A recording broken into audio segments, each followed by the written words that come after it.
Back at it again, we have another blind react to a FedEx ground CDL driver, and this is Smooth Operator Trucking. Haven't watched his stuff, but I am going to review a video he did on 5 pros and cons of is FedEx ground worth it? So relevant, and I imagine that he's going to have a significant amount of insight when it comes to not just being a driver but also the operations. And so let's take a look. Let's see what Smooth Operator has for us today. FedEx ground, and we're getting started right now.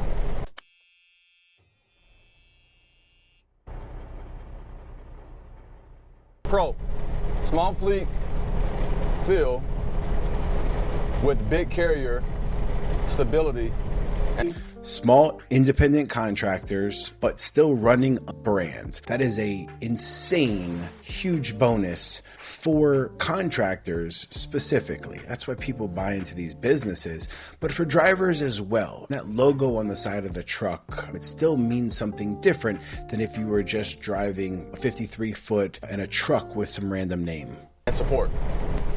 For example, if something's wrong with the truck or I need some time off, I can just call my fleet manager or my fleet owner. Local access. FedEx ground controls yeah, fleet owner's trucks. They do Big Brother. For example, 65 miles an hour. Ground contractor, you have to govern your truck at 65 miles an hour. Yup. You have to have a camera system installed in the truck that looks in the truck and outside the truck. And whenever they tell you that you need to get new tires or an inspection or wash the truck, you have to do it. He gets it, right? He knows that it's FedEx's fault, right? We put that on them. Why? Driver asks you, why did this truck have to be 65 miles an hour? In Texas, we can go 130 in between these towns and it's legal. And yes, I get it, but unfortunately, it's not my call. It's big bag FedEx, man. They're making us do it.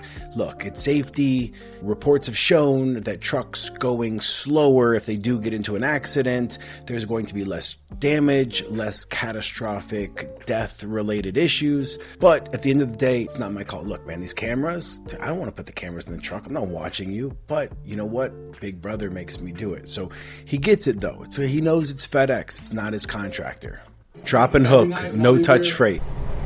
I go to Jacksonville and I know what I'm going to be doing. I know the route. It's a straight shot and there are no deadhead miles, which is important if you think about becoming a contractor at FedEx ground. From what I've been told, he gets it. $1.30, $1.40. I don't know if that's with or without fuel surcharge. Damn, he gets it. Consistency, my God. Makes a big difference. These drivers, dude, they know the game. They know what we're doing. It says it's 285 miles. It's 285 miles. That's what you get paid for, and that's what it normally is within 1 to 2 miles. Con, mostly night driving. Most people don't like driving at night, but if night driving does not bother you, then FedEx ground might be the place for you. Now, there are exceptions to that.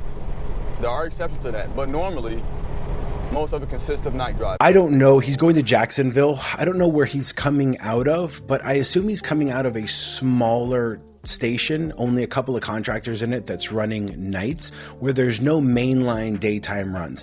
If he in that market were to go out of Savannah, Atlanta, Marietta, Ocala, even Orlando will do Jacksonville runs, he would see a lot of daytime mainline really attractive runs. And so that's the difference for contractors, the runs you own, and drivers, where you're driving out of. If you're driving out of a station, you never see the teams, you never see the daytime stuff. I can't see. So the only daytime stuff that you know that exists are those local spot runs, which could be plentiful in certain markets and not at all in others. So he just, I assume, is driving out of a station where his only opportunity for good runs, good money, are those nighttime runs. Pro, flexibility. You can drive teams, you can drive solo, you can do spot, you can do wild man, or you can be a contractor.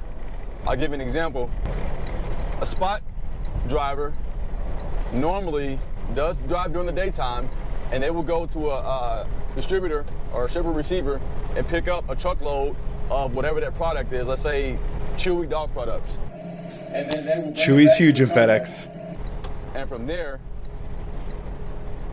the trailer will be downloaded and distributed to the other trucks going to different various locations. Now, a lot of guys, they'll do a spot run during the daytime and also do a night run. Or you can run Wildman. Remember, those spots are typically 53-foot trailers or one pup. You're not taking doubles to those locations. So for a driver, you're not having to connect and disconnect an entire set every time. So for those doing spots, that is a benefit for running spots. Aside for the daytime runs, even if the money they're making is less. Wildman is pretty much where you're not on dedicated freight. Wildman, that's interesting. When we started using the phrase wild 16, 17, I've never heard it referred to as wild man. I spoken like a wild man. But thank you, Smooth Operator.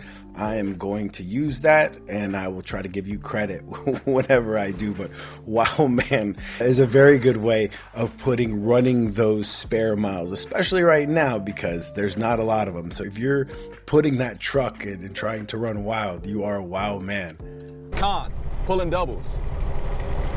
Now, pulling doubles is not that terrible, but it is more work than pulling a 53-footer. It takes more time and effort to connect, takes more time and effort to disconnect, and there are more things that can go wrong if you find yourself in a situation you can't back up. If the load is unbalanced, you can feel that all night when you're driving. It's a little more of a challenge when it's windy, raining, inclement weather. So just something to keep in mind if you think about coming to FedEx Ground. Yes, FedEx Ground, we drive doubles, and there's not a lot of other doubles companies out there. It happened. XPO, I think CR England, you see those doubles. But when it comes to doubles, let's not compare driving doubles as a FedEx Ground driver to the other drivers that are grabbing 53s, the spot runs. Let's compare it to the rest of the industry. Using doubles allows FedEx, the system, to run very efficiently. He's coming out of, say, Ocala, and that freight's coming north out of Ocala to Atlanta. And now some of that freight needs to go to Atlanta, but the rest of the freight needs to go up to, say, Lehigh, Pennsylvania. So instead of having a 53 trailer that they get to Marietta, Atlanta, and they have to take some of the boxes off, put it on something else, and mix and match at the facility, you load one trailer that's going to Atlanta and you load one trailer to Lehigh. And they say, hey, this driver on this dedicated run, head up here, let's drop the stuff there. We'll have another driver grab that, probably a team that's going to run it up to Lehigh. And that's an easy way. Now, what that means is quickness, efficiency. God, I love it. Love the system because I've done trucking. I've had team drivers, 2 guys in a brand new truck that were supposed to get empty, drop their load off at a DC, a distribution center, and they get there Friday afternoon. The people who unload the truck are lumpers, but they typically don't work for the DC themselves or the third party times.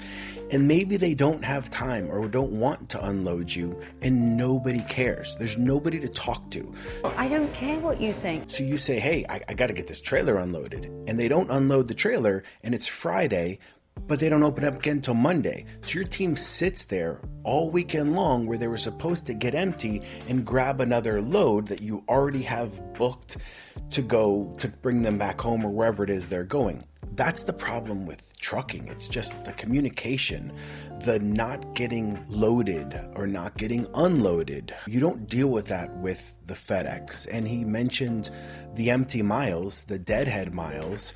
That's not something we deal with. But in trucking, you drop your load off somewhere, you might be driving hours, hundreds of miles to pick up that next load. Who pays for the fuel? Who pays for those drivers' miles in between there? Him? What will you do? It's a negative cost. So the consistency that FedEx provides, you'll hear that come out of my mouth many times. Reward points. Reward points. Whenever you fill up at a Love's, Pilot, Flying J, if you have a rewards card, you can get a lot of points. I know Love's. Sorry, Smooth. Nope. Nope. Hell no. You get more points than your average driver. At any given time, I have $300 or $400 worth of points on my Love's card, which means I never pay for snacks, drinks, Subway, whatever is at the Love's truck stop, minus McDonald's. McDonald's is not a part of the Love's program. Smooth. All right. He posted this a year ago. Things have changed. Obviously, we all know. He's working for me. Smooth. Man, listen, I'm getting an REL fuel card. I need you to fuel up at the FedEx hub if there's fuel there, or you got to go to a Pilot's. you got to go to T-Air Pilots, right? Whatever the REL gets us that inexpensive fuel at, you got to go there. I'll buy you the drinks, man. I'll buy you the showers. I'll buy you the McDonald's, man. Every night, dude, the Big Mac, double cheeseburger, some chicken nuggets on me. But you got to go to the fuel that I'm getting a much better pricing on, because it's insane. The amount of money, the amount of thousands, tens of thousands of dollars a fleet is not taking advantage of in savings. And that's direct savings. That's direct to bottom line. Lowering expenses, it just changes the landscape of the business. REL, those guys have done a wonderful job in helping us out. So hopefully everyone who's watching this, contractors, God, take advantage of that. Call REL immediately, get the REL fuel card. If you have any questions, reach out to us. I can connect you, walk you through why you have to do that. And drivers, understand the amount of money that a contractor will save that's going to cost you your points. They will be happy to increase your pay or give you some type of benefit to compensate you for losing out on your points. That's something that a year ago, we were just getting started with it. Now, a year later, major update. Con, Groundhog Day. For me, it's not a problem. For a lot of guys, they don't like doing the same thing every day. If you don't like doing the same thing every day, then that could be a con for you. Especially if you're on dedicated freight every night. You go somewhere and then you come back and then you repeat the process 5 or 6 days a week. If you don't like that, if that's not for you, then FedEx Ground might not be for you, or you can find, like I said, you can find a job inside of FedEx Ground being a wild man where you're not on dedicated freight. But the norm is that if you come to FedEx Ground, you're going to be on dedicated freight. I've never found the driver that didn't love playing Groundhog's Day. Consistency, guaranteed money, being home the same time every day. I've been pushing that for 10 plus years to drivers, and never have I had one driver in the thousands of drivers that I've spoken to. Hey, I don't want to do the same thing every day. I want to go out there and see the world, see the open road. Haven't found it yet. Still looking for that romanticized notion of trucking and hitting the open road, because obviously as a contractor, I want somebody who wants to go out there and swallow up some miles and go wherever the freight is, but haven't found it yet. Pro, light loads. The loads are very light. Light loads, huge. At FedEx Ground, anything over 20,000 pounds to me is considered heavy.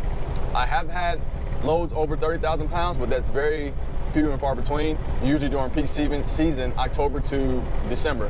But most nights, I'm under 15,000 pounds. Anything over 20,000 pounds to me is pretty heavy. That's huge. And I don't talk about it enough. The light loads. FedEx, the freight that you're hauling is very light on those trucks.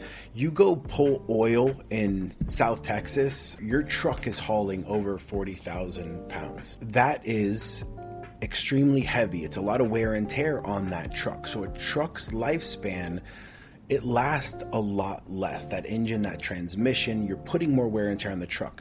FedEx trucks will tend to last significantly longer because of the ability for these trucks. The parts don't wear as fast. Now, pre-FCAM, you had guys running trucks from the 90s and they're absolutely fine, and they still would be if it wasn't for that FCAM mandate that had come out. 10 years go by, there's still going to be people running 14, 15, 16 Cascadias that happen to have the FCAM in them, because you can get away with a 1.3 million mile truck overhauled as long as you have a really good maintenance system, especially on those like nighttime runs where they're only doing 300 miles a night and that truck sits at the station all day long. So you can have a mechanic come out. Hopefully it's a manic mechanic. That's hilarious. All right. That was really funny. Come out and check that truck daily. So the light loads is huge. This is a fantastic video. This dude, he gets it. Love talking to drivers who just get the system. Biggest pet peeve or biggest con, my personal con with FedEx Ground is the tight schedule. Very tight schedule, very little room, margin for error. For example, Greenock Springs, Florida to Jacksonville, Florida and back every night. It's only 570 miles round trip. They're supposed to have the load ready. So he's running out of West Florida. I think it's Pensacola, the terminal. They're building a new one out there, but it's Pensacola over to Jacksonville. That's a good run, and back. And it's going to be tight. Depending on how quick they turn him, whether he's grabbing empties coming back, let's let him tell us. And have the doors closed and sealed by 0230 Eastern time so that I can make it back to Definiak Springs no later than 6:30 a.m. Central Standard Time. But normally they don't close you out on time. And even if they do close you out at 2:30, from the time it takes from you to hook up to the trailers, do your paperwork, and get out the door, depending on how good you are, about 10 or 15 minutes. So by the time you hit the road, it's already 2:40 or 2:45, and that's just cut time. So by the time you hit the road, you have maybe about anywhere between a 15, 20, if you're lucky, a 30-minute window from the time that you leave the terminal to the time that they want you to be at the other terminal. And the trucks only go 65 miles an hour. So if you have to pull over and use the restroom, or if you happen to get sleepy or something happens or whatever, they'll start calling you. If you're not there on time, they'll start calling you or your contractor to see where you're at, okay? So that's something that can take consideration. There's not a lot of margin for error.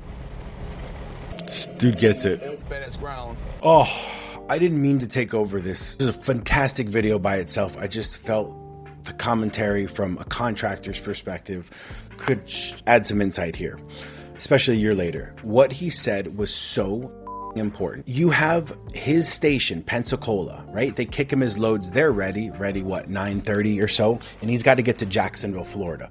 So he gets to Jacksonville and he has to do 30 minutes there. That's a rest break he has to take. And he can do that just walking around, connecting to his next set. He'll get his 30 minutes. Now he needs to be out of there by 2:15, I imagine, 2:30. What happens if there is a manager there that doesn't understand the hours of service or doesn't think about it, that says, hey, I got another 5,000 packages. I don't know how many packages in the trucks, but I got another set of packages that I can fit on this truck. I'm just going to push it. Hey man, don't sweat. Give me a couple minutes. Now it's 3:30. And he's, dude, what? We got to get out of there. But there's not that communication there. And these small stations, I don't know if Pensacola, where he came from, has a 3-4 a.m. guy, but typically the stations don't have that there. You can't call Pensacola and say, hey, Jacksonville, dude, close those damn trailers. I got to get this dude back. He's going to run out of hours.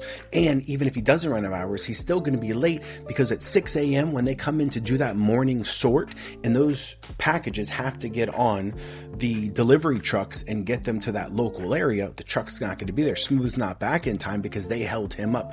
That communication, that 2 to 4 o'clock communication, is such a major part of running a successful business. And you might not think as a contractor that it's your job to micromanage that issue, but damn, sometimes you just have to, because you can't expect those nighttime dispatchers, and in certain stations there's nobody there that just, oh, you were late. Why were you late? They didn't close out the doors till 3:30. Dude, what the hell, you got to be there at 2:30?